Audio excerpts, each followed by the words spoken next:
বন্ধুরা, আগামী 5 দিনের মধ্যে মূলত 20 তারিখের আশেপাশে দেশের উপর প্রচণ্ড আকারে জলীয় বাষ্প বাতাস প্রবেশ করতে দেখা যাচ্ছে। শুরু হতে পারে তুমুল বেগে ভারী বৃষ্টি, কালবৈশাখী বজ্র সহ বৃষ্টিপাতের প্রবল সতর্কতা উঠে আসছে। কিন্তু কোন কোন জেলায় কোন কোন অঞ্চলে এই বৃষ্টিপাত হওয়ার সম্ভাবনা, ভিডিওটি সম্পূর্ণ দেখবেন, অবশ্যই দেখিয়ে দেব। তো প্রত্যেক গ্রাম অঞ্চলের প্রত্যেক গ্রামে আপনারা কোন কোন অঞ্চলে রয়েছেন জানাবেন।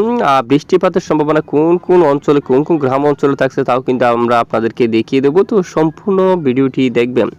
তো দেখা যাচ্ছে আগামী 20, 21 অথবা 19 তারিখ থেকে জলীয় বাষ্প বাতাস প্রবেশ করতে দেখা যাচ্ছে। মূলত আগামী 5 দিনের শেষের দিকে বজ্র বিদ্যুৎ সহ বৃষ্টিপাতের সতর্কতা রয়েছে বেশ কিছু এলাকা জুড়ে। এরই মাঝে আমরা দেখতে পাচ্ছি চুয়াডাঙ্গা অঞ্চল এই এলাকায় এবং মেহেরপুর এই এলাকার দিকে বৃষ্টিপাতের সম্ভাবনা উঠে আসছে, এবং আলমডাঙ্গার দিকে, বামন্দি এইদিকে দেখুন, দৌলতপুরের দিকে রয়েছে, এবং কুষ্টিয়া এই এলাকার দিকে এবং করিমপুর এই এলাকার দিকে কালবৈশাখী বজ্র সহ বৃষ্টিপাতের সম্ভাবনা কিন্তু উঠে আসছে। একটু ম্যাপটা দেখি, দেখুন প্রায় 54 মিলিমিটার বেগে এখানে কিন্তু বৃষ্টিপাত থাকতে পারে, এবং ডুমকাল এখানে যদি দেখি প্রায় 54 মিলিমিটার। এই যে সব এলাকায় প্রায় বেশিরভাগ স্থানে 54 কিলোমিটার বেগে 54 মিলিমিটার বৃষ্টিপাত থাকার সম্ভাবনা। এবং এখানে দেখুন বহরমপুর, মুর্শিদাবাদ, আজিমগঞ্জ, তারপরে এখানে বকবানগুল এই সমস্ত এলাকার দিকে বৃষ্টিপাতের সম্ভাবনা। লালগোলা এবং রাজশাহীর দিকে দেখুন এই এলাকার দিকেও বৃষ্টিপাতের সম্ভাবনা প্রায় 41 মিলিমিটার।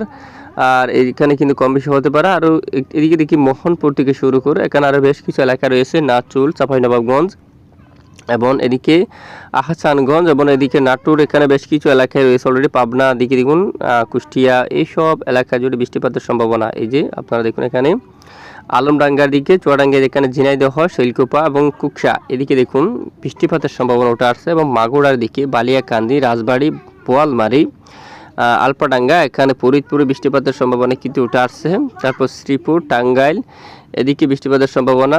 তারপর আরও বৃষ্টিপাতের সম্ভাবনা দেখুন গাজীপুর থেকে শুরু করে এখানে আরও অনেক এলাকা রয়েছে, এখানে ঢাকা, টঙ্গী, তারপর এখানে এই যে মাদবদী, তারপর নরসিংদী, তারপর এখানে গাজীপুর, টঙ্গী, ঢাকা, সিরাজগঞ্জ থেকে শুরু করে মানিকগঞ্জ, তারপর এখানে হরিরামপুর থেকে শুরু করে দোহার, ফরিদপুর, রাজবাড়ী, এখানে বালিয়াকান্দি, এখানে দেখুন সদরপুর, শিবচর বেশ কিছু এলাকা, চাঁদপুর, এখানে মাদারীপুর, কুমিল্লা, ঢাকা বিভাগের মূলত সব অঞ্চলের এখানে দেখুন প্রচণ্ড বেগে কিন্তু বায়ু প্রবেশ করতে দেখা যাচ্ছে। মেঘ তৈরি হয়ে বৃষ্টিপাত হওয়ার সম্ভাবনা কিন্তু অনেকটা বেশি। এবং এখানে যশোর, খুলনা বিভাগের উত্তরাংশে এবং পশ্চিমবঙ্গের দিকে কিছু এলাকায় বজ্র বিদ্যুৎ সহ বৃষ্টিপাতের সম্ভাবনা উঠে আসছে। এর মাঝে চন্দ্রনগর থাকছে এবং বর্ধমান থাকছে। বর্ধমানের আশেপাশে অনেক এলাকায়, কাটুয়া পার্শ্ববর্তী এলাকা জুড়ে, পান্ডুয়া এখানে, ঘোষকরা এখানে এলাকায়, এই যে কুতুলপাড়া সব এলাকায় বজ্র বিদ্যুৎ সহ বৃষ্টিপাতের সম্ভাবনা উঠে আসছে। মূলত আগামী 20 তারিখ থেকে দেশের মধ্যপ্রান্ত অনেক এলাকায় বৃষ্টিপাতের সম্ভাবনা দেখা যাচ্ছে। এরই মাঝে আরেকটু দিকে আমরা কুমিল্লা, বেলুনিয়া, আগরতলা এর আগে বৃষ্টিপাতের সম্ভাবনা 18-19 তারিখে দেশের কয়েকটি এলাকায় বজ্র বিদ্যুৎ সহ বৃষ্টিপাতের সম্ভাবনা কিন্তু উঠে আসছে, তা আমরা এই যে আপনাদেরকে দেখাচ্ছি না। তারপর এখানে দেখুন বিশালগড় এবং উদয়পুর এবং বুড়িচং, কুমিল্লা, কসবা এবং আগরতলা, এখানে তেলিয়ামুড়া এইসব এলাকায়, ব্রাহ্মণবাড়িয়া এইসব এলাকায় কিন্তু কালবৈশাখী রূপ নিয়ে বজ্র বিদ্যুৎ সহ বৃষ্টিপাতের সতর্কতা কিন্তু উঠে আসছে। তো মূলত বৃষ্টিপাতের সম্ভাবনা থাকবে বেশ কিছু এলাকা জুড়ে। তো হাওয়ার দাপট একটু আমরা দেখব। হাওয়ার দাপট অনেকটা বেশি, দেখুন এখানে অনেক এলাকায় ওই সময় ঝড়ো হাওয়ায় কিন্তু থাকার সম্ভাবনা কিন্তু রয়েছে 20 তারিখ থেকে। দেখুন 65 কিলোমিটার, ঢাকার দিকে ম্যাপে দেখে প্রায় 57 কিলোমিটার পর্যন্ত, পশ্চিমবঙ্গের জামশেদপুর এদিকে দেখুন ধামবাদ, এখানে প্রায় 63 কিলোমিটার পর্যন্ত ওই সময় ঝড়ে বাষ্প বাতাস প্রবেশ করবে, ঝড়ো বাতাসও কিন্তু থাকবে, এখানে ঝড়ো হাওয়াও কিন্তু থাকতে পারে অনেক এলাকা জুড়ে দেখুন ওই সময়ের মধ্যে। তো বৃষ্টিপাত থাকার সম্ভাবনা তো অলরেডি আমরা দেখিয়ে দিলাম বৃষ্টির সম্ভাবনা। তো এরপরেও কিন্তু আমরা নজর রাখছি কোন দিকে যে বৃষ্টিপাত হওয়ার সম্ভাবনা থাকবে। তো আজ দেশের উপর তেমন বৃষ্টিপাত নেই, একদম দক্ষিণী কলকাতা এবং এর আশেপাশে কিছু কিছু এলাকায় একটু বজ্র বিদ্যুৎ সহ বৃষ্টিপাতের সম্ভাবনা উঠে আসছে।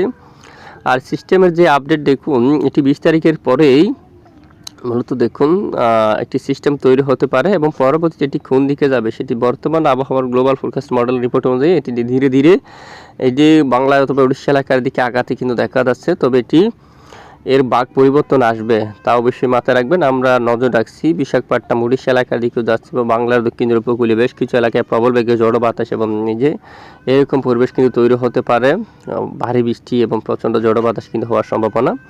তো এখনো পর্যন্ত সময় রয়েছে। অলরেডি মে মাসের শেষের দিকে একটি দুর্যোগ আসছে, অলরেডি দুর্যোগ কিন্তু আসবে বললেই কিন্তু চলে। আবহাওয়ার বড় পরিবর্তন আসতে দেখা যাচ্ছে। তো সঙ্গে থাকবেন, আমরা জানাবো। তো এই হচ্ছে আজকের আবহাওয়ার গুরুত্বপূর্ণ রিপোর্ট। এতক্ষণ আমাদের সঙ্গে থাকার জন্য ধন্যবাদ।